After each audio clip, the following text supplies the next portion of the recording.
Chapter 4 is all about describing data. Let's change color.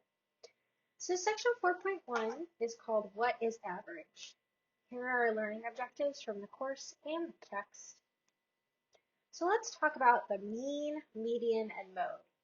These are definitions for different measures of center in a distribution, meaning a distribution of data. And we're going to talk about when we'd want to use each of these different measures of center later on in this course. It's actually something that I've gotten the opportunity to talk a lot about. Mean is what we most commonly call the average value. They're kind of synonymous to change between the two. And it's found by taking the sum of all our possible values and dividing that by the total number of values. So this is definitely something we want to use for quantitative data.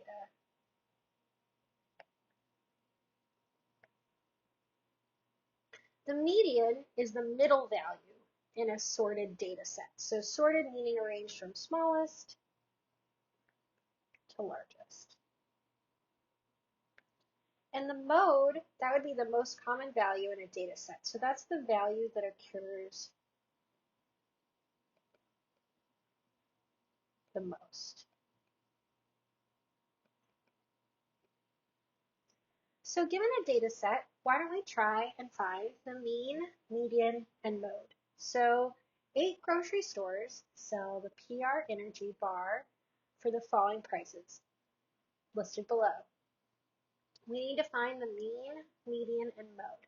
So the first thing I need to do is sort my data set, meaning I want to arrange it from smallest to largest. So I've got 109, 129, 135, 139, 149, oh, I missed a 129.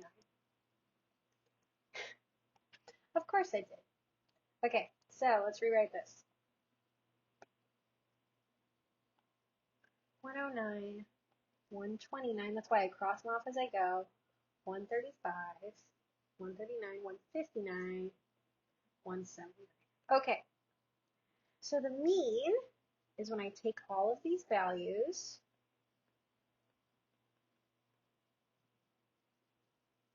and I take the sum of them and I divide that by the number of different data values I have, which in this case is 8. And if I divide that by 8, I'm going to get, now it's important in your graphing calculator, if you're using your graphing calculator, that you put a grouping symbol around this. That way it knows to add them all together before you divide. I get $1.49. So the mean data value is $1.49. The median would be the middle value. So let's switch to green. So I go count in, I've got 8 data sets, 8 pieces of data. So because I've got an even number, I'm going to take the 2 most middle ones, right? Here I've got 3, here I've got 3, I've got 2 in the middle. And what I'm going to do is I'm going to add them together and divide by 2 in order to find the median value. That's going to be $1.39. Now, let's say I had an odd number of data values, like 1, 2, 3, 6, 8. Well, in this case, the median data value would be the middle value, which would be this one right here, right? We've divided our data set into 2 and 2, and there's 1 left in the middle. So in that case, I don't have to find the average of our 2 middle values. In our mode, that'd be the value that occurs the most. That's $1.29.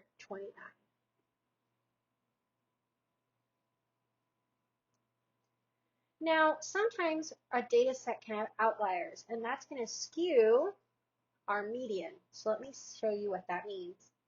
So graduating seniors of a men's college basketball team received the following first-year contract offers to play for the NBA. 0, 0, 0, 0, meaning they didn't get a contract, and then $10 million. So if I calculate the mean of this, of the 5 seniors we took data from, my sum is going to be $10 million divided by 5, which would give me 2 million. Is the mean, in this case, a good portrayal of the contract offers that students received? Well, maybe not, because the mode is 0.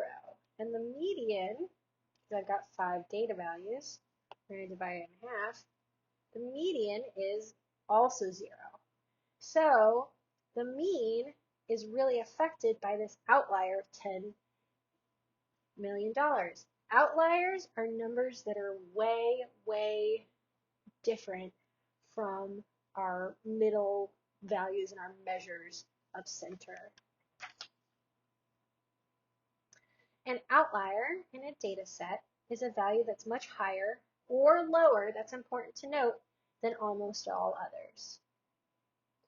So here is a comparison of the mean, median, and mode. You can find this table in your text.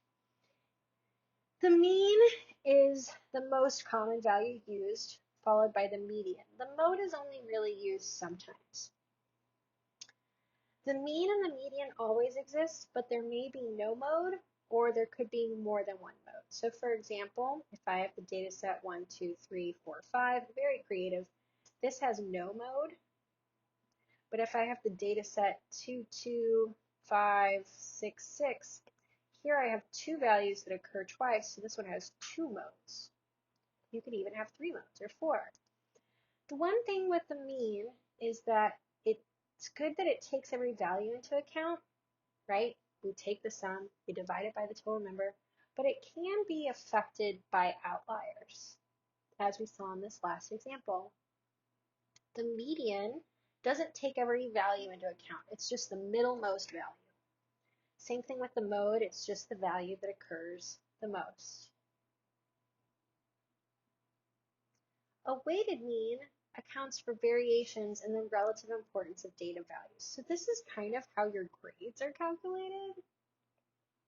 And we'll go through an example of how your grades are calculated.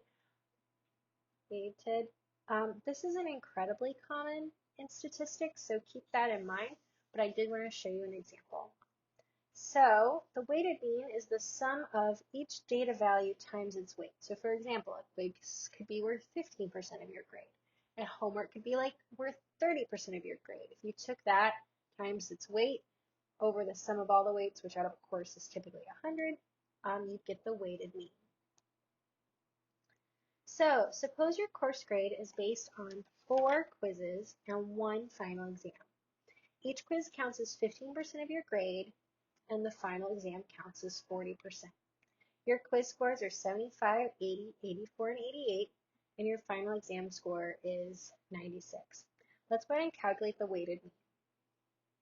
So first thing I want to point out is that I can leave these as whole numbers, or I can convert them to decimals.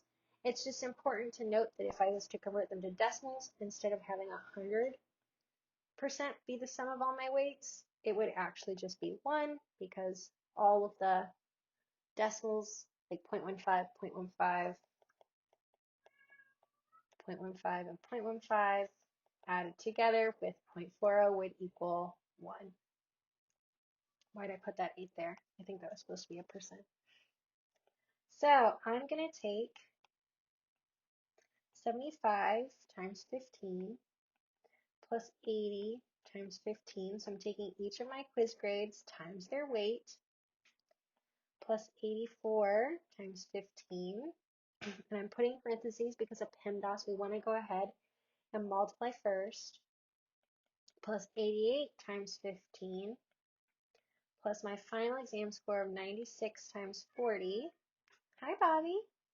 And that gives me 8,745 divided by 100, which is 87.45. So my grade would be an 87.45%. Remember, in math, we are trying to make these examples as realistic as possible. So if, for instance, you got a grade of 123%, or you got a grade of 223% after getting such high quiz scores and such a good final, that's a great way to check your work. Make sure that your solution makes